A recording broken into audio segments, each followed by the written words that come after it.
What's going on, guys? Jesse Haynes here with cardlines.com, and I'm back with another episode of the Card Quest, where I'm on a quest to show you that sports card investing is a viable form of investing. Very simple rules here. Every week I'm spending about $100 on sports cards and reporting back to you three things: what I bought, why I bought it, and how much it's worth. We're using those numbers to track my progress over time and seeing how much money I make or lose on the sports card markets. Now let's get into what I bought over the last couple weeks. Alright, so it is no secret that I'm very bullish on the Tennessee Titans, and I have been since the season started. I wrote about them for cardlines.com and called them a sleeper team. I was really thrilled to feel somewhat validated when they were the number one seed in the AFC. Then they lost to the Bengals. Turns out the Bengals might actually be better than anybody saw coming, but who knows? We'll see how the Super Bowl shakes out before I'm going all in on the Joe Burrow bandwagon. That said, I bought this card 10 days before the Titans' early playoff exits. It is a Ryan Tannehill Exquisite RPA number 299. Exquisite's a very high-end brand. It used to be Upper Deck's high-end brand before Panini took over and made Flawless and National Treasures and all those. But this used to be like the cream of the crop card. Cool RPA of Tannehill. I had a buddy who texted it to me and said, listen, this is one of the worst card listings I've seen. He kind of does the same thing as I do, honestly. So he said, hey, I know you're like blindly bullish on Tannehill and the Tennessee Titans. Do you want this card? So, like I said, it was a week and a half before they played in the first round, and I got to thinking about it and said, I'll buy it. I think even worst case scenario, it's worth more than $75. I bought it, and in doing so, I broke one of my primary rules of sports card investing, which is don't invest during the playoffs. Ultimately, here's the secret. Playoffs usually, no matter what sport, last 4 or 5 weeks. So you have a very short time frame to capitalize on any value surges. And in the end, there's only one person that actually ends up winning or one team that ends up winning. So most likely any card you buy, unless you can sell in that short time frame while their team's still winning, is not going to be worth a whole lot more than it was. So people get really excited by the playoffs and they buy a lot more, but it's not a great time to be buying for long-term investments. So this card comes in, and I got to thinking about everything I just said. I'm really all in on the Titans already. I still have some Tannehill, Henry, and A.J. Brown stuff, and I thought, I don't want to necessarily hold this card in case they do lose.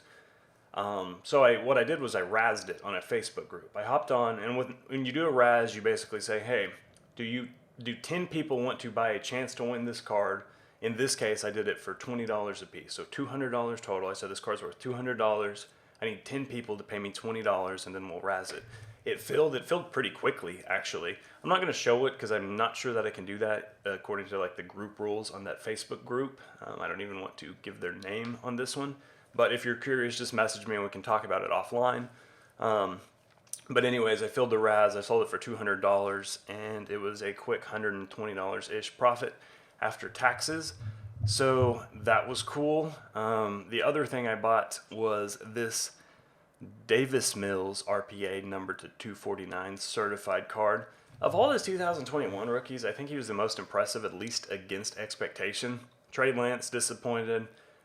Zach Wilson disappointed. Trevor Lawrence was even disappointing. I'm not out on Trevor Lawrence. I'm actually buying Trevor Lawrence right now. I think he's going to be good in the long term. Mac Jones was just kind of like, he was good. He was riding the high. Then he kind of came back down to earth. I don't know. He's good. He'll be good for a while. Davis Mills was really impressive, and he showed the Texans enough that if he starts as their quarterback next year, I don't think they're going to be losing sleep over it. They have more concerns, at least to me, than Davis Mills. So I searched David Mills. There's a lot of stuff out there, by the way. Do this on your own. I found this card. I bought it for just over $30. It was like $32 after they added in shipping and taxes. And the last sell, spelled correctly as Davis Mills, was for about $60. So I could flip it now. I'm not going to. I'm going to hold it for the regular season next year and then try to get more for it, assuming he's still kind of piloting the plane in Houston. Sold a couple things this week. Another person I was incredibly bullish on was Nikhil Alexander-Walker. He has all the intangibles. He has all the speed, athleticism, scoring ability, at least on paper, and then it just turns out at the NBA level he has not proven that he can be an efficient scorer. I'm making this video one day after he got traded to Portland, so maybe a reset there is going to get him going in the right direction. But as of right now, I had a lot of cards, and I just had not been too impressed or thrilled with what I've seen. I probably went more bullish on him than anybody this year because his cards are super cheap. They're cheap for a reason.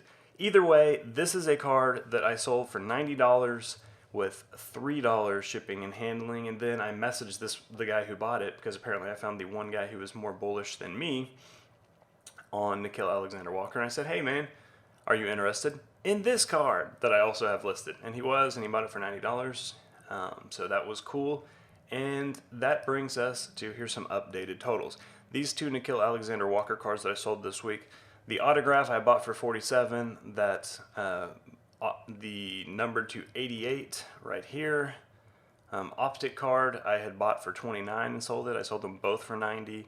So this is roughly, what, $80, and I turned it into 180, so I'm pretty happy with that one. I added the Tannehill that I bought for 75, sold for 200, and this Davis Mills that I got for 32.60, and I'm comping it at $60. So another great week of cards, or great couple weeks rather. I was traveling on a business conference, so I was a little bit slow with the video. But either way, here's where we're at. I've spent about $2,000. I've sold $2,100 worth, and I'm holding about $2,000 worth. So my total value, when you add these two, is going to be $4,100, and that means I've made about $2,100 profit. So I've doubled my money. I'm up 206%. That's all I got for this week.